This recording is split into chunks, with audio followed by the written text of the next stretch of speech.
Welcome to Roots of Representation, a podcast series brought to you by Ecologies, a leading organization creating practical social science for a better world. The podcast series is a part of our larger National Science Foundation funded project called Black Rep for Kids, where we delve into the power of storytelling in helping young Black children prepare for and tackle the challenges of climate change. If you're interested in learning about how we can build a brighter climate future for Black children, their families, and their communities, you've come to the right place.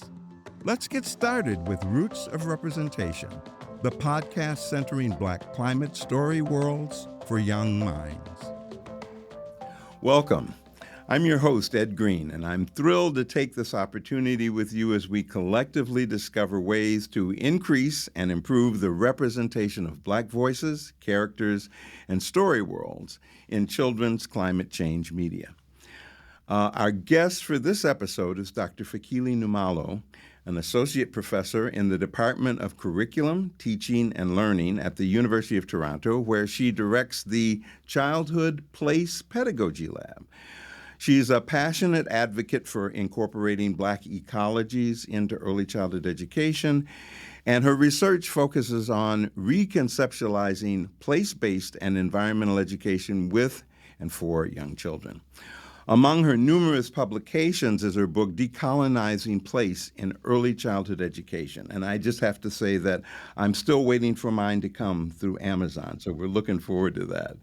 And this examines the entanglements of place, environment, childhood, race, and settler colonialism in early learning contexts. Dr. Numalo, welcome to Roots of Representation. Thank you. It's lovely to be here with you. Thanks for having me. And we're happy to have you here and to get a chance to talk with you. During our time together, we'll try to have a few focused questions so we can stay on time and also give you a chance to share some insights. But we've invited you to share your insights and knowledge on climate-related challenges that Black children and families are confronting, along with ideas for creating more equitable Black futures through climate storytelling.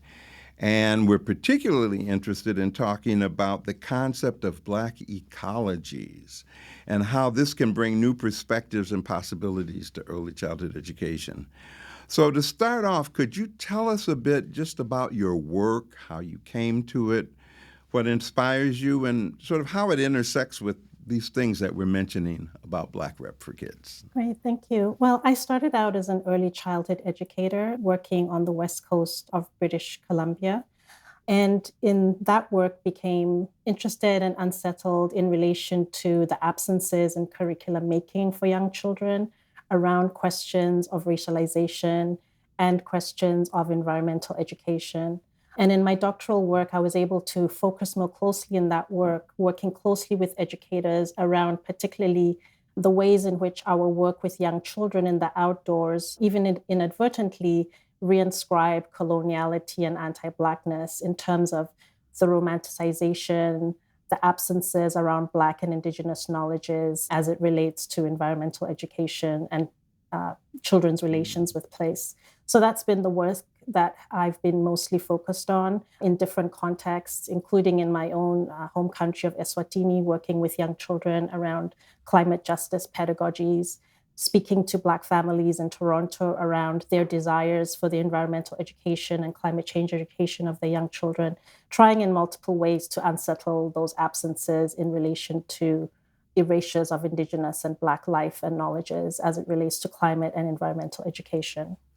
That is really, I'm so interested in continuing this conversation and really wanting to know in your work and life, what have been some of the most common challenges you've seen Black children and families confront when it comes to this area that we're calling climate change? Yeah, thank you for that question. I think I would speak to this question primarily as someone working in early childhood education. And I would say that from my perspective, some of the central challenges for Black children and families that I've noticed relate to erasure and to deficit framings, which I think speaks to my answer in relation to the focus of my work. And I see erasure in relation to Black children and families and climate change meaning that despite, as I'm sure you also know, growing and important knowledge on the disproportionate impacts of climate change on racially and economically marginalized people, the concerns, effects, and the responses really of Black families and children are largely absent from curriculum. And then related to that, in relation to deficit framing, is that when there is a focus on Black communities, what I've seen is that there is a deficit framing, even if it's unintentional, where, for instance, the principal stories that might circulate might be ones of damage, of loss.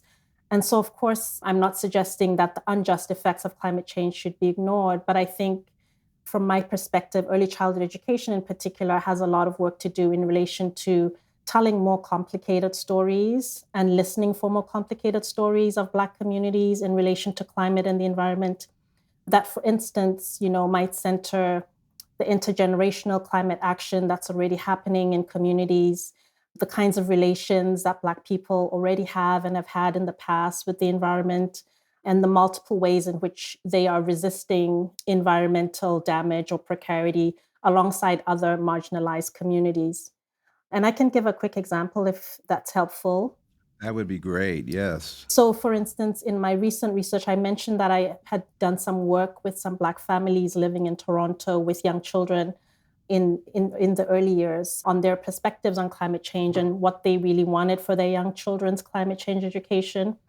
And they really spoke in quite moving ways about their desires for their children in relation to, how extraction was affecting them and others, teaching young children about advocacy as it related to the environment, issues of food justice in their communities.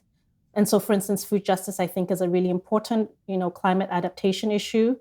Even though maybe the families weren't using the language of adaptation, they already had these really important insights around ways to respond in curriculum with their young children. They also spoke about, wanting to connect Indigenous knowledges and environmental education. So really noticing the absences in their children's curriculum. Another thing was noticing how, environmental science tended to be separated from questions of justice, especially in the earlier years of education. And then in relation to what I mentioned about erasures, they were really talking about the kinds of things that were happening in their communities that they were already doing in relation to climate change education. For instance, in terms of nurturing ways of living that were fostering mutual care and reciprocity. And yeah, and then finally, maybe I can give one more example from my research in Eswatini with young children, where an important part of the work was creating school gardens that were socioculturally situated and focused on intergenerational teaching. So another example of, beautiful learning that was happening that was not necessarily a part of formal curriculum in relation to Black children and families. I really value the ways in which you've given us examples to draw on, especially, when we think about the disproportionate impacts that climate-related threats have on Black communities, some of the positive things that people are doing to bring children into the conversation. What's the most important thing you think Black kids need to know about this area of climate change? Is it focused on the science? Is it focused on the ways in which we interact with each other during the times we're experiencing it? What are some of the things about climate change that Black kids need to know? Yeah, that's a really great question. And I think, it speaks to my interest in thinking about bringing together, for instance, questions of justice and science, bringing together how people actually learn to be in good relation with their environment. So I think all of those are really important. And so I think one thing that I would say is not that one is more important than the other, but maybe to think about science, for instance, in a more expansive way, as also encompassing learning to be in good reciprocal relation with the environment, and also thinking about collective ways of action rather than, I see a tendency in environmental education to really individualize responses, especially when teaching young children. And like I mentioned, I think there are already great lessons in Black communities, Indigenous communities about collective work as it relates to climate change and climate action. I think you've mentioned also the indigenous populations and work that's going on within settings that include children from those backgrounds as well as Black children are really focused on this community, bringing people together. So through your work, how have you seen like story creators and media makers and educators bring discussions about climate risk preparedness into early learning spaces? You've mentioned some, but are there some other ways that you've seen people do this already who are either creating materials or some of the things that you're doing through your own work in terms of climate risk preparedness? How do we bring that into early learning spaces and places? Yeah, I think that I would underline that I think that there's a lot more that can be done. And, I've been talking about absence and erasure. Like I've noticed, in my own work, focused around like literacy, like an absence or a lack of children's books that are specific to Black children, both in relation specifically to climate change and more broadly in relation to environmental education, which is one of the reasons I think this Black Work for Kids project is so important. And I'm also interested in stories that, as I mentioned earlier, don't only center on risk, but are giving children a sense of hope, that give them space to think about and dream about better futures, how they and their communities already and in the future might contribute to climate change adaptation. And then to think about stories that, are not reinforcing some of the tropes of environmental education that I just mentioned, for instance, in relation to simplifying environmental responsibility to these individual acts of, for instance, recycling, which I see, really popular in my field of environmental education. And so I think, bringing some of those big ethical questions to young children is really important as well.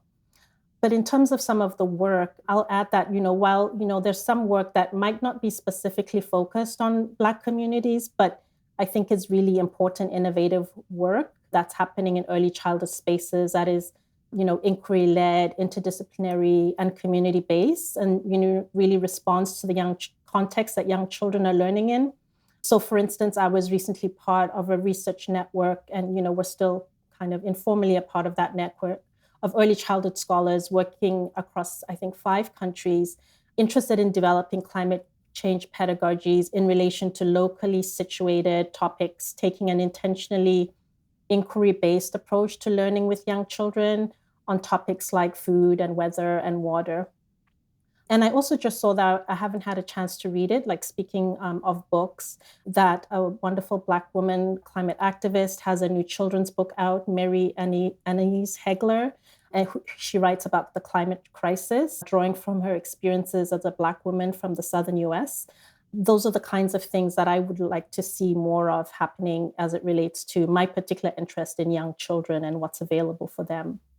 Thank you for sharing that. And Ms. Hegler's book, I'm looking forward to looking at it as well because it's one of the first books that has been sort of promoted as a picture book that includes the concepts and ideas. And I hear she's a wonderful essayist as well, in Yes. terms of her work. So thank you for sharing that. And those are also other resources I think that are really, really very much related to what you were just talking about in terms of how people come to creating stories that also incorporate the notion of Black joy and that speak to the needs of children and families. So one of the things that has really been interesting to me and has really helped me to think of other ways of describing this work is in this concept of Black ecologies. And you've really written extensively about that. What is this concept of Black ecologies all about, and how can we use it to create more inclusive, or as you say, anti-colonial approaches to learning about the environment and then those things that impact us like climate? Yes, thank you for that question. That's a big question, but I'll try and speak to it a little bit. So I would say, in a nutshell, that Black ecologies, which I think could also be restated as Black ecological relationships, are a way to really bring a specific focus on Black people's relations with nature, with the environment, including environmental concerns, as an antidote, I think, to what I was speaking about earlier in relation to erasure and deficit framings and lack of representation. And so I think Black ecologies for me are a way to bring, a needed focus on the impacts as well as the resistance as it relates to climate change and environmental racism in Black communities. And so thinking with Black ecologies, I think, means intentionally seeking out in particular contexts the multiple ways in which Black communities are, for instance, already resisting the effects of environmental racism and related climate change impacts. And I particularly appreciate the term Black ecologies because, there's this insistence that Black people have and have always had and continue to develop what colleagues in this field call insurgent knowledge to unjustly distributed impacts of ecological precarity and long histories of, for instance, Black land dispossession. So, for instance, in my own work, I've written about, the Toronto Black Farmers Collective as one of many, examples of like places and stories that can be brought to young children that speak to Black ecologies that are really quite rich and based on mutual aid, community care in urban places where perhaps the discourse would be that Black people don't have relationships to land. And so, what I think is also important about Black ecologies is that they're not confining Black ecological relations to resistance or to, capital A activism. They also bring environmental learning to what I'm really interested in, which is those small everyday interactions. So not only to what is happening now, but to what is possible in the future. And so I really like this idea of thinking of Black ecologies as also involving an invitation for young Black children, especially to dream and imagine what kinds of relations with the environment they would like, relations that are not based on extractivism or relations where there was no environmental racism. And so, bringing it back to education, I think there's this possibility or invitation for educators to think about, in their particular context, what can it look like to create these spaces where, Black children's knowledges, their dreams, their interests, their curiosities about lands and waters, animals are nurtured and taken seriously. And another thing I really appreciate about Black ecologies is that they invite an interdisciplinary response, which again speaks to what we spoke about earlier in terms of bringing science together with other ways of knowing. And so, how can we tell like scientific stories of Black ecologies in relation to both harm, repair, but also, as I mentioned, those everyday relations that might involve multiple ways of learning. So through storytelling, through poetics and more, which, are already ways in which Black people tell and have told stories of their relations with particular places, with lands and waters. And so I really see this as anti-colonial work because it's really thinking deeply about relationality, collective action, and about relationships. So it's not reinforcing this colonial separation of people from their environments. I think that those are some very critical areas that we need to take some extra notes on. I would really like to talk more about this, and hopefully in the future we can, because what would it look like if we were all able to think more about this notion of incorporating Black ecologies into the kinds of things that we do with children through experiences that we have, and then also bringing the storytelling about those Mhm. things into both what we do with the children and children telling those stories themselves. Um, Mm. so, what's your burning question?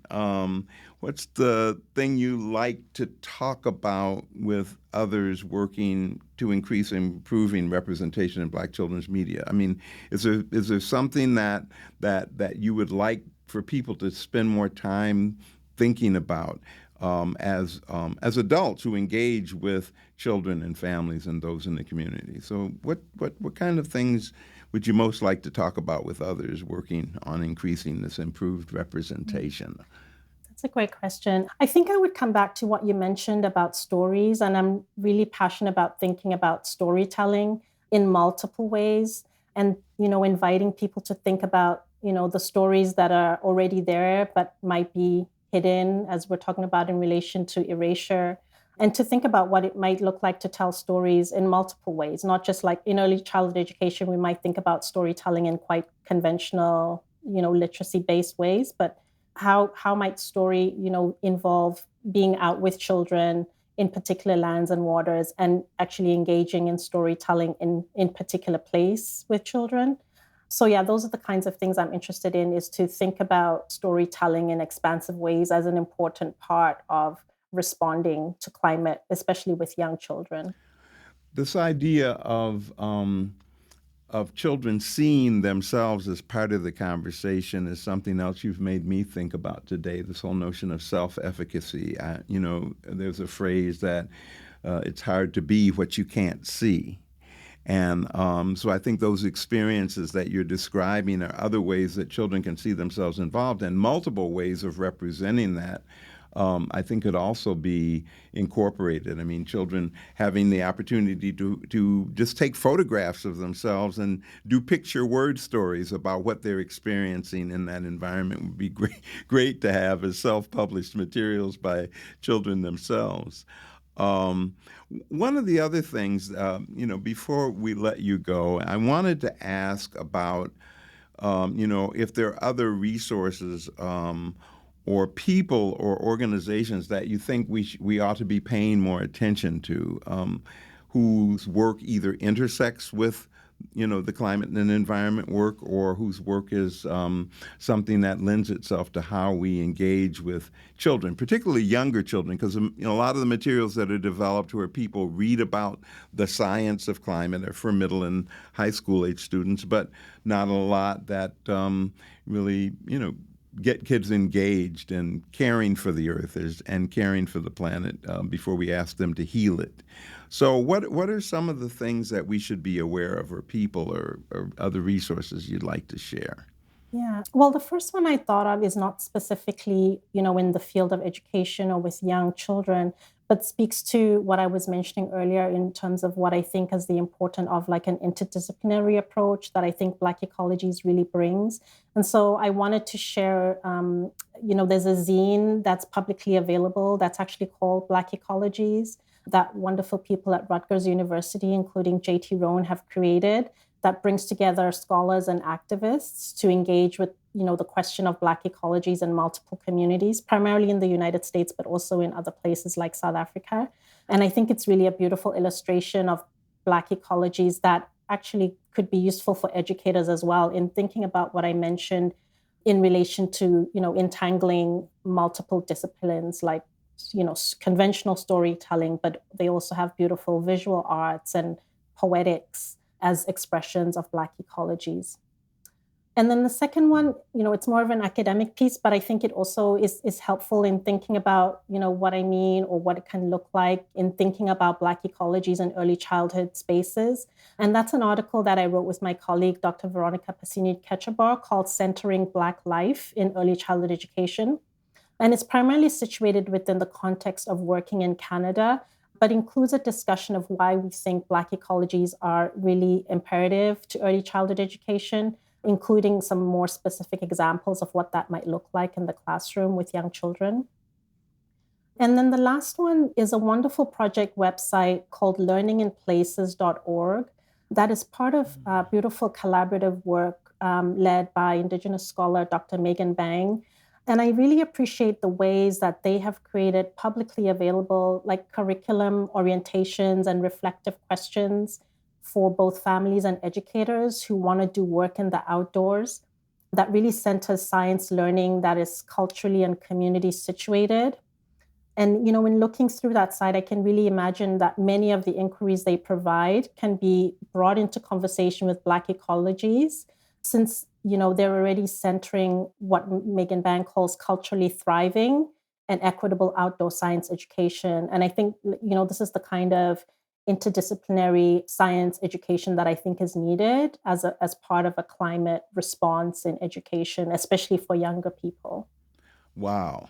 Those are incredible resources. And I think you've provided us with some really essential information and perspectives that we should be thinking about as we build this STEM related knowledge into climate change literature. and the hands-on experiences. And I think that's one of the other exciting parts of this project that I'm hoping will become more a part of our conversation is what can we do to guide the development of new ways of thinking, these multiple ways of thinking about engaging children and their ways of knowing, the social ways of knowing in terms of how we interact with each other, or the physical ways of knowing in terms of what we can do when we're actually in the earth, playing with things that are related to the earth and water, and I'm really, really so appreciative of what you've done with your work and for taking the time to speak with us today. So we're going to look forward to continuing our conversation with you, and we hope that we will also be able to follow up on some of the examples and resources that you provided for us today in the podcast. So is there anything else you'd like to say as we just sort of close out? No, just thank you for this opportunity to think through some of the work that I'm really passionate about. And I think the project that you're working on is really critical and important. And I'm really excited to see what emerges as the work continues. So thank you for having me. Well, thank you for being with us. And we'd like everybody to continue to think about ways in which we can all work in the directions that Dr. Numalo has given us to work on today. And we'll look forward to being in touch. Thank you for being part of our Roots of Representation podcast. Thank you. Thanks for listening to Roots of Representation. If you'd like to comment on this episode, please head over to blackrepforkids.knology.org. Our website also contains free resources and more information about the project, which is led by Knology in collaboration with the Highlights Foundation, the National Black Child Development Institute, the Association of Children's Museums, and a panel of nationally recognized advisors. Remember, Black Rep for Kids isn't just a podcast. It's an essential part of the project's culminating experience, which will be a 2-day unconference event held in fall 2024. Head over to the website to register now. And in the meantime, let's keep the conversation going. You can also share your ideas and resources for amplifying Black voices and stories in children's STEM literature at blackrepforkids.knology.org. Roots of Representation is produced by ABF Creative, an award-winning podcast network that creates cultural and emotional connections through podcasts. The series is funded by the National Science Foundation's Advancing Informal STEM Learning Program under grant number 2314101. Any opinions, findings, and conclusions or recommendations expressed in this podcast series are those of the speakers and do not necessarily reflect the views of the National Science Foundation. Roots of Representation, the podcast centering Black climate story worlds for young minds.